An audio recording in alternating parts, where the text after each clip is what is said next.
Karibu tena mtazamaji wangu kwa mwendelezo wa taarifa za leo. A big thank you for the great support you have been granting this platform. Wacha Mwenyezi Mungu akawabariki, lakini nakuomba uchukue sekunde yako moja, mtazamaji wangu, upige subscription kwa channel hii, like and share. Asante, wacha Mungu akubariki kwa kufanya hilo. Bwana Rigathi Gachagua ameendelea kubomoa, ameendelea kuleak na kuexpose William Samoei Ruto. Taarifa za hivi punde ni jinsi Rigathi Gachagua ameelezea wasiwasi wake kwamba bwana William Samoei Ruto alipatana na viongozi wa SHABAB na kuna njama Ruto anafanya kazi na genge hilo la kimagaidi kutoka Somalia. Gachagua anasema mashtaka yote wako na evidences ya kila kitu, jinsi the commander in chief alipatana na genge hilo kule katika kaunti ya Mandera, akazungumza nayo na wanavyofanya biashara za silaha kati ya Kenya na Somalia. Kabla ya hapo, hebu tusikize video hii. Think we are stupid. Don't just think we are just here, just moving around. We are also here to put the Kenyan case to the American government and to Congress and to the Senate.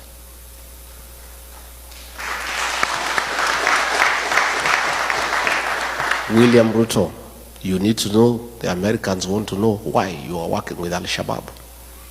Why, when you are in Mandera, you met 3 leaders of the Al-Shabaab militia at night to discuss business with them.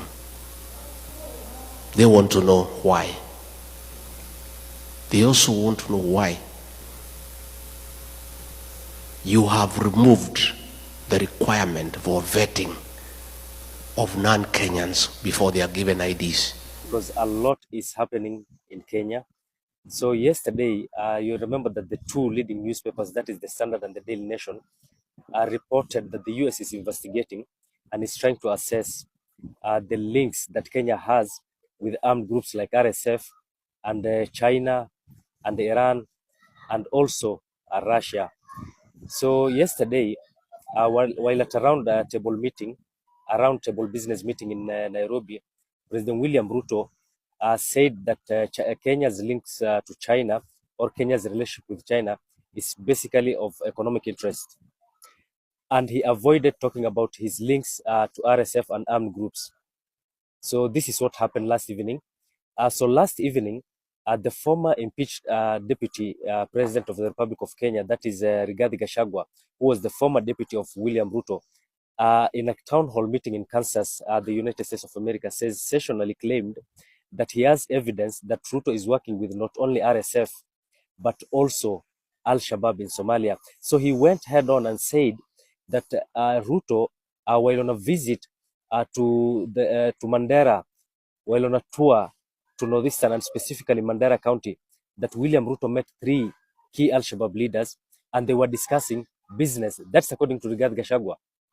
So the US Foreign Relations Committee chairman said that yesterday that they are assessing Kenya's links to terrorism, to armed groups, not terrorism group, but armed groups, and they specifically named RSF, but they never mentioned the other armed groups.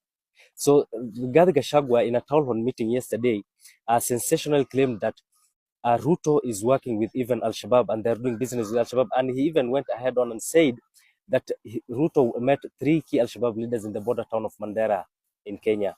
So that is something that is very, very, sensational.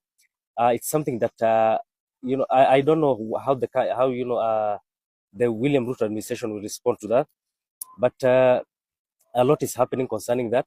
And the reason why the US wants to assess and also downgrade or remove Kenya from the list of non-NATO allied members is because of China.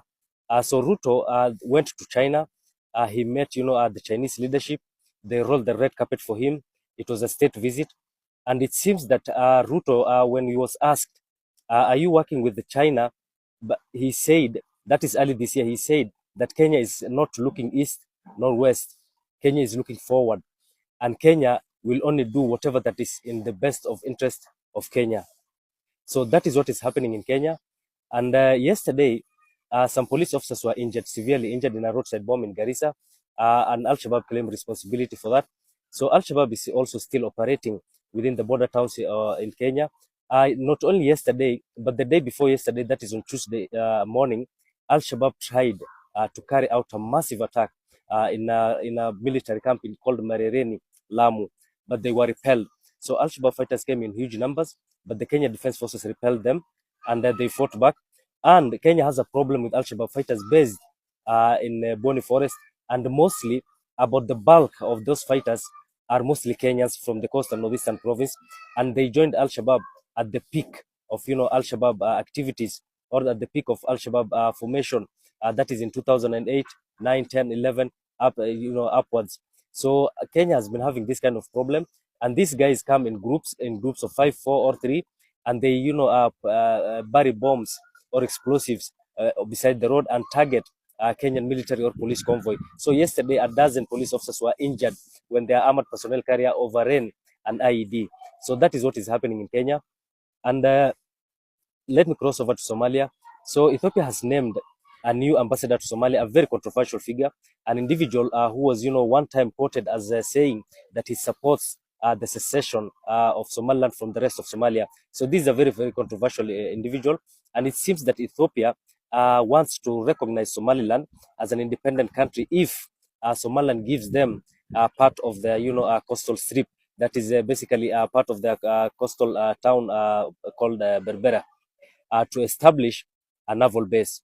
So within Somalia still, so yesterday I ignored the report, and this report seems to be, coming back again and again. And this report is about the Ethiopian troops based in southern part of Somalia, that's specifically the town called Dolo that borders Ethiopia. From on the side of southern Somalia, it's called Dolo. So it is said that the Ethiopian troops or the Ethiopian army based there invited elders to a meeting, and they instructed the elders. This is according to the governor of Gedo region. And so they instructed the elders in Gedo region to tell the Somali National Army to vacate Beled Hao, or else they will be met with unknown consequences. So those are Ethiopia's army or Ethiopia's military telling the Somali National Army to vacate part of their country, or they will be met with unknown consequences. So that is what is happening in Somalia.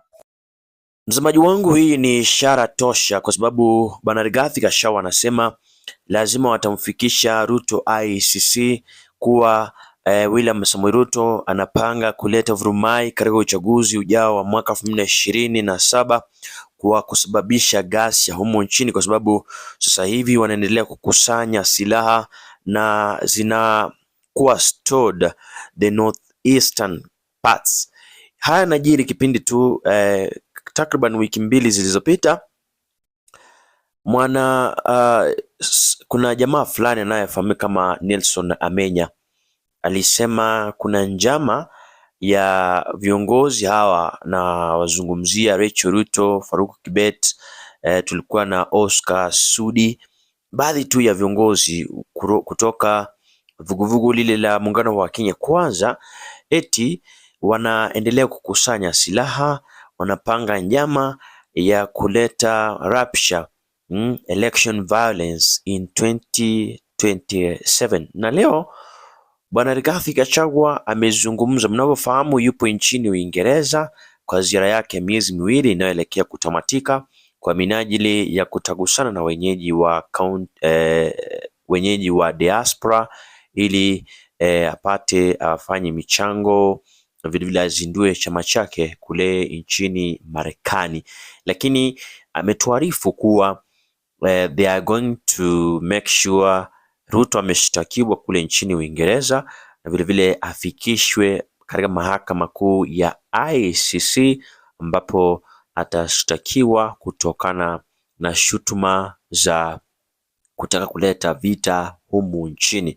Kuna njama ya Ruto kuiba kura, kuna njama ya Ruto kutaka kubaki mamlakani akitumia njia za kimabavu na mambo mengineyo. Ni taarifa ambazo zimezua hofu zaidi humu nchini kwamba tunamwamini Ruto, lakini inaendelea kufanya biashara na vikosi vile vya kimagaidi. Ni hofu sana na inashtua, kwa sababu sisi tunaamini kiongozi wa Kenya, Rais William Samoei Ruto, anafaa alinde nchi kutoka terror attacks na hakikishe uchaguzi, kila kitu kinafanyika kwa njia ya kikatiba, lakini si yeye ndio wa kwanza kupanga vile wataiba, vile watapora kura ifikapo 2027. I think it's really hurting. Ndizo taarifa za hivi sasa, nitakuwa narejea na matukio mengine zaidi, usikwende mbali. Langu jina ni Sylvester Kilwa, zidi kusubscribe, hapa ndipo nyumbani, kituo nambari moja kote nchini kwa masuala ya habari, elimu na hata burudani. Nitakuwa narejea na taarifa nyingine zaidi, hapa ndipo